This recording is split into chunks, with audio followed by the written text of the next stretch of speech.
നമസ്കാരം, ഞാൻ ബിജുകുമാർ. ശ്രീ വൈഷ്ണവ ജ്യോതിഷാലയം, കോട്ടയ്ക്കകം, തിരുവനന്തപുരം. Vedic4.com ഞങ്ങളുടെ ഓൺലൈൻ ആസ്ട്രോളജി സർവീസാണ്. നമുക്ക് 2025 വർഷക്കാലഘട്ടത്തിൽ മാർച്ച് മാസം 29 ശനി നമുക്ക് ഒരു മാറ്റം വരുന്നുണ്ട്. കുംഭരാശിയിൽ നിന്ന് മീനം രാശിയിലേക്കാണ് മാറുന്നത്. അപ്പോൾ ഈ ഒരു സമയ കാലഘട്ടം ഭരണി നക്ഷത്രക്കാരെ സംബന്ധിച്ചിടത്തോളം നമുക്ക് ശനി 12ാം ഭാവത്തിലേക്കുള്ള ഈ ഒരു മാറ്റം നമുക്ക് വിദേശ തൊഴിൽ സാധ്യതകൾക്ക് വളരെയധികം നേട്ടം ഉണ്ടാകുന്നുണ്ട്. ധനപരമായിട്ടുള്ള ചിലവുകൾ വർദ്ധിക്കാം. അബദ്ധങ്ങൾ പറ്റാതിരിക്കാൻ നമ്മൾ പ്രത്യേകം ശ്രദ്ധിക്കണം. മനസ്സിൽ ടെൻഷൻ കൂടുതലായിട്ടുണ്ടാകാൻ സാധ്യതയുള്ള ഒരു സമയ കാലഘട്ടമാണ്.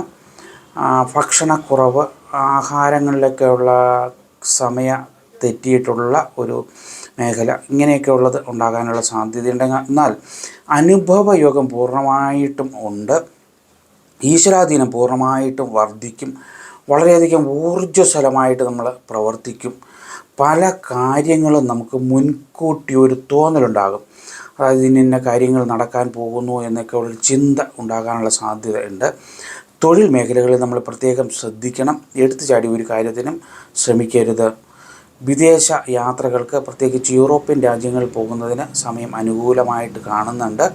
പക്ഷേ എങ്കിലും നമ്മുടെ പ്രവർത്തനങ്ങളിലൊക്കെ നമ്മൾ ശ്രദ്ധിച്ച് പോകണം. അബദ്ധങ്ങൾ പറ്റരുത്. ജാമ്യം നിൽക്കാനും അതുപോലെ മറ്റ് പ്രവർത്തനങ്ങൾക്ക് നമ്മൾ സൈഡ് പറയാനും ഒന്നും പോകരുത്. വളരെ കൃത്യതയോടുകൂടി കാര്യങ്ങൾ ചിന്തിച്ച് പോവുക. അബദ്ധങ്ങൾ പറ്റാതിരിക്കാൻ പ്രത്യേകം ശ്രദ്ധിക്കേണ്ട ഒരു സമയ കാലഘട്ടമാണ്. നമുക്ക് പല കാര്യങ്ങളിലും എടുത്തു ചാടാൻ തോന്നും. ശരിയല്ലാത്ത കാര്യങ്ങൾ ശരിയാണെന്ന് തോന്നലുണ്ടാകും. അപ്പോൾ അതൊക്കെ നമ്മൾ ശ്രദ്ധിച്ച് മുന്നോട്ട് പോകണം. വ്യാഴാഴ്ച ദിവസം വിഷ്ണു ക്ഷേത്ര ദർശനം നടത്തണം. അതുപോലെ ശനിയാഴ്ച ദിവസം നീരാഞ്ജനത്തിന് കൊടുക്കുക. ഹനുമാൻ സ്വാമി ക്ഷേത്ര ദർശനം നടത്തുക. അപ്പോൾ അത്തരത്തിലുള്ള കാര്യങ്ങളൊക്കെ ചെയ്തു കഴിഞ്ഞാൽ നമുക്ക് വളരെയധികം നേട്ടം നമുക്ക് ഈ ശനിയെ കൊണ്ട് ഉണ്ടാകും.